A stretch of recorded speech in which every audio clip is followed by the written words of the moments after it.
지금 비트코인 시장에 굉장히 안 좋은 소식들이 들려오고 있다.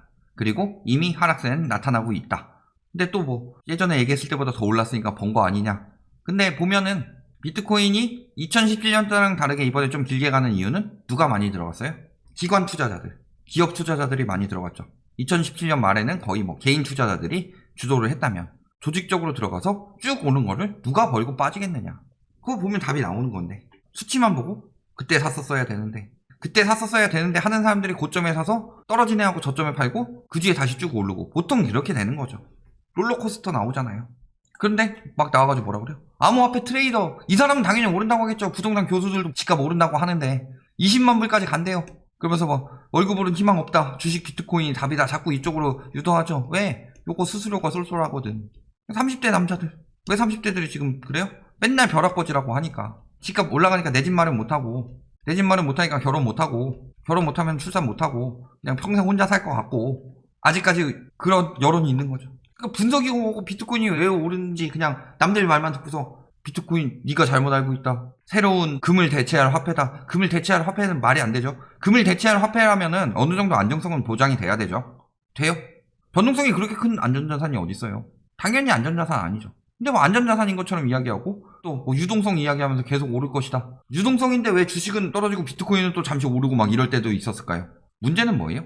익명성이죠. 익명성. 검은 돈들 돌고 투기 엄청나게 들어가서 빼돌리더라도 주식 같은 경우 예를 들어서 라이트하우스 주식이 있다고 칩시다. 100주 있었는데 제가 한 80주 사가지고 가격 엄청나게 띄워놓고서 팔고 이러면은 얼굴도 팔렸겠다. 저놈이 가격 조작하고 있다. 걸리면 바로 철컹철컹이죠. 근데 비트코인은 익명성이 있으니까 그게 철컹철컹 안 되고 조작 얼마든지 가능하다는 거다. 그런 시장이니까 지금처럼 널뛰게 하고 있죠. 자, 근데 3년 만에 가자! 2만 달러 돌파, 5천만원 중반대, 6,700만원 가자! 7천만원 돌파, 뭐, 또 경신. 결국에 어떻게 됐어요, 지금 또? 이런 경신들. 자, 그러면서 이제, 머스크 형이 똥줄이 좀 탔죠? 저번에 비트코인 비싼 거 같은 데에서 뚝 떨어지고, 막, 테슬라 뚝 떨어지고 그러니까, 안 되겠다 싶어서 또 이제 비트코인으로 테슬라 산다. 비트코인이 미래의 자산이다. 그래서 결제 수단 만들고 있다. 돈을 안 바꾸고 비트코인으로 살 수 있게 만들겠다. 파격. 근데 이거 하면 어떻게 된다고 그랬어요? 세금이 엄청나게 많이 나온다. 그렇죠? 비트코인 사용이나 비트코인 매도나 똑같이 세금 나온다. 세금 폭탄. 비싼 세금이 나올 것이다.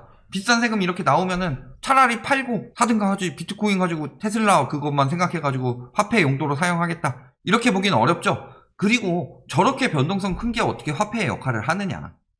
거래하고 있는데 비트코인 쭉쭉 올랐죠. 거래하고 있어요. 3만 달러짜리 차를 사려고 하고 있는데 그 당시에 비트코인이 한 6천 달러 했다고 칩시다. 비트코인 5개로 내가 이 차를 살게요 하면서 계약서 쓰고 있는데 얘가 5천 달러로 떨어져요. 6개 주세요. 이런 게 어떻게 화폐 가치를 하느냐. 화폐 가치는 변동성이 크지 않아야 하죠. 그리고 어때요? 결국에 이런 이야기까지 했음에도 불구하고 테슬라의 가격은 떨어지고 있죠. 무모해 보이죠? 비트코인 거래된다고 해서 테슬라가 올라갈 그런 것도 아니고 비트코인 자체도 이상한 시장인데 지금 별반 저 비트코인 결제한다고 해서 오르거나 할 이유가 없죠. 어차피 비트코인 결제 사람들 잘 안 할 거고 변동성 커서 현금처럼 진짜 가상화폐로 상용화되기에는 이른데 오히려 너무 무리해서 무모하게 도전하는 것 아니냐 이렇게 보일 수가 있죠. 그리고 테슬라 같은 빅테크주는 비트코인으로 결제하건 말건 이런 게 중요한 게 아니라 금리 영향 굉장히 크죠. 특히 채권금리. 왜냐면은 단기로 돈을 많이 땡겨서 빌리니까 이자에 엄청 민감할 수밖에 없다. 자, 거기다가 비트코인이 앞으로 지금처럼 하기 점점 더 힘들어지는 이유가 뭐예요? 전 세계의 키워드 딱 하나 꼽자면 뭐예요? 환경. 근데 비트코인이 뭐예요? 위에서 무를 창조하는 대단한 기술이죠. 근데 무가 아니라 오히려 악화를 시키고 있다. 비트코인 채굴하면서 뭐 하고 있는 거예요? CO2 만들어내고 있고 반도체 부족 만들어내고 있고 그러면서 환경을 망치고 있다. 비트코인 유발하는 한 해 이산화탄소 발생량이 그리스 전체의 수준인 6천만 톤이래요. 10억 달러 늘 때마다 내연기관 자동차 120만 대 분량의 이산화탄소가 나온다. 전력량은 네덜란드 전체 사용량이다. 자, 이산화탄소 발생되고 전력량은 또 뭐예요? 이거 다 뭘로 만들어요? 화력발전이라든가 수력, 풍력, 태양열 이런 것도 있고 원자력. 보통은 이런 거 많이 안 쓰죠. 자연에 기대가지고 무한히 생산할 수 있는 경우는 그렇게 쉽지가 않다. 그러니까 이런 거 많이 쓰잖아요. 화력, 석유 써서 불태워서 원자력, 우라늄 터트려서 환경 오염의 주범이다. 그래서 세계적으로 뭐 하고 있어요? 탄소 중립 이야기 많이 하고 있죠. 온실가스 배출을 최대한 줄이고 어차피 안 나올 순 없죠. 뭐 살면서 에어컨 안 쓸 거예요? 냉장고 안 쓸 거예요? 그럴 수 없으니까 온실가스를 다시 또 흡수하고 제거하는 방법으로 기술 개발해서 실질적인 배출량이 제로가 되도록 만들자. 요거를 지금 세계적으로 합의를 하고 있다. 왜? 이러고 있으니까요. 지구온난화 심각하다. 2018년부터 나왔죠? 올해도 나왔어요. 2050년에는 3억 명이 터져 이럴 것이래요. 2050년까지 못 살 사람들 그렇게 많지 않죠. 29년 남았는데. 전 세계가 맞서 싸워도 버겁다. 지금 환경 문제는 저거 하면 좋고 안 하면은 조금 더 뭐 건강에 해롭고 이 정도가 아니라 진짜 생명에 걸려있는 문제다. 그러니까 전 세계가 지금 모여가지고 환경 문제 지금 탄소 배출량 줄이자 하고 있는데 진짜로 아무런 실효 가치가 없는, 전기하면 여기 불이라도 켜지죠. 전기 이런 데다 쓰면 컴퓨터로 하면 이렇게 이야기라도 할 수 있고 데이터라도 만들어낼 수 있고 지식을 전달할 수도 있고 이런 것들이 되는데 비트코인은 뭐예요?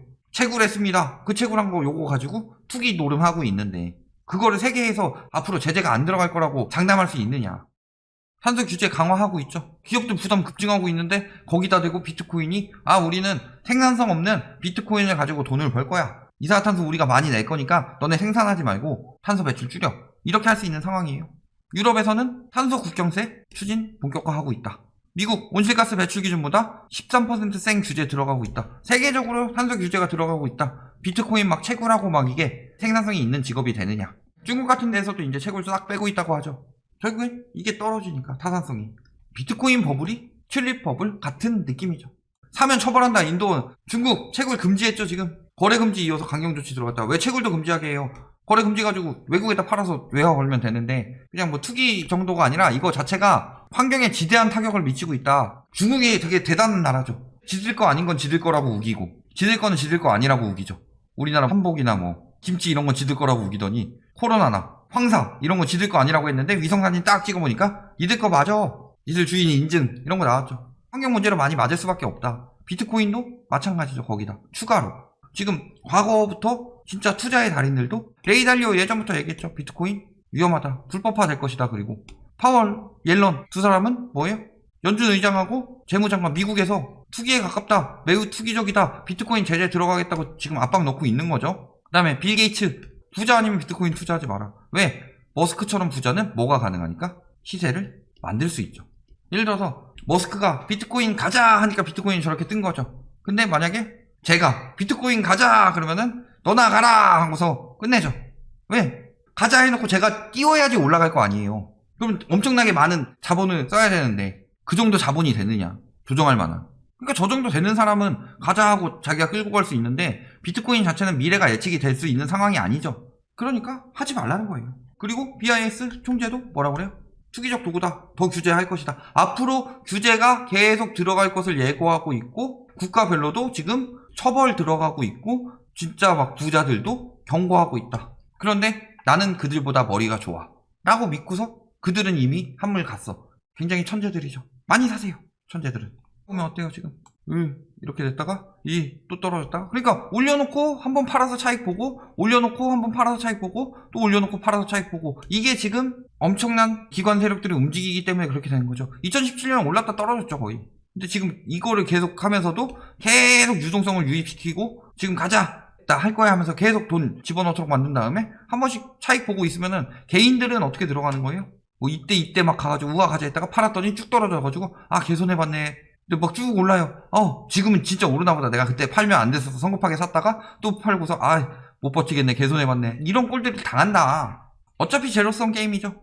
비트코인이 가격이 올라가는 이유는 유동성이 들어오기 때문이죠. 비트코인이 자체적으로 막 가치를 올릴 만한 삼성처럼 뭐 반도체를 개발한다든가 뭐 이런 거 아니죠. 유동성 때문에 올라가는 거다. 그렇다면은 누군가는 벌고 누군가는 잃는다. 근데 과거에는 개인 비중이 많았기 때문에 어느 정도 싸워볼만 했다면 지금은 진짜 거대 기업들이 막 자본들이 들어오고 있죠. 테슬라 같이. 이길 수 있어요? 수학 배워보면은 기대값이라고 그래요. 이거 평균이라고도 하는데 기대값이라고 그러죠. 내가 요 X에다가 10,000원을 넣었을 때 요 나올 수 있는 기대값이 10,000보다 작으면은 손해볼 가능성이 높다는 거예요. 지금 비트코인이 딱 그런 시장이죠. 자, 비트코인 뿐만이냐? 이게 다 뭐다? 지금 매수 심리 때문이다. 어때요? 게임스탑. 아직도 난리치고 있죠. 이렇게 돼서 한번 떨어졌는데 그 와중에도 아직도 되겠거니 하고서 또 들어가고 있어요. 그리고 또 떨어졌어요. 게임스탑이 지금 그 정도의 가치 발전을 하고 있느냐? 34% 폭락, 또 53% 폭등 계속 이러고 있다. 지금 모든 자본이 지금 돈 푼다는 막 그 얘기에 유동성 장세라는 말에 넘어가서 미쳐 날뛰고 있는데 여기서 이득 보는 사람들이 그냥 저런 추세에 가자 해서 들어가는 사람들이 이득을 보느냐. 보는 사람, 그런 사람들은 대부분 운빨로 보는 거고 초심자의 행운으로 가끔 볼 때는 있지만 대부분은 저런 거에 물린다. 그러니까 항상 공부하고 하세요. 그리고 비트코인이나 지금 부동산 같은 경우는 완전 문제다 이런 이야기 하고 있는데 난 벌었는데 누군가는 벌었는데 지금 더 올랐는데 이런 말들이나 늘어놓고 있다. 팔아서 현금화하기 전까지 그래서 나 벌었습니다 하는 사람이랑 얼마나 되느냐 비중을 봐야 되죠. 결론 뭐예요? 비트코인 또 폭락했죠. 또 폭등할 수도 있고 폭등했다 폭락했다 반복할 거예요. 계속 반복하면서 나는 비트코인 가격 올라갔으니까 돈 벌었다 이런 이야기 하겠지만 실질적으로 거대 세력들은 이들이 유동성을 가져가고 나머지 개인들에서 유동성이 많이 손해를 볼 수밖에 없는 구조다. 자체적으로 발전이 안 되기 때문에 기업에다 투자하는 것처럼 그런 상황에서 지금 환경 문제가 심각해지고 있고 여기서 비트코인이 원인 중 하나로 지목받고 있다. 근데 다른 것들은 그만큼 환경 문제를 만들어내면서 생산성이 있지만 비트코인은 말 그대로 위에서 물을 창조한다. 아무것도 없는 걸 창조하려고 많은 이산화탄소, 많은 전기 사용하고 이런 상황이다. 그래서 연준 의장이나 재무장관이나 이런 사람들을 비롯해서 부자들 그리고 세계적으로도 규제가 들어가고 있는 상황이다. 아직 익명성이 크고 그런 상황임에도 불구하고 무조건 번다, 무조건 오른다 이런 이야기 해봤자 결국에는 그런 말에 넘어가서 들어가는 사람들이 항상 당한다. 그러니까 일확천금 노리는 사람들이 부승일패하고 폭망하는 경우가 많으니까 항상 공부하시고 맞는지 아닌지 잘 판단하시기 바랍니다.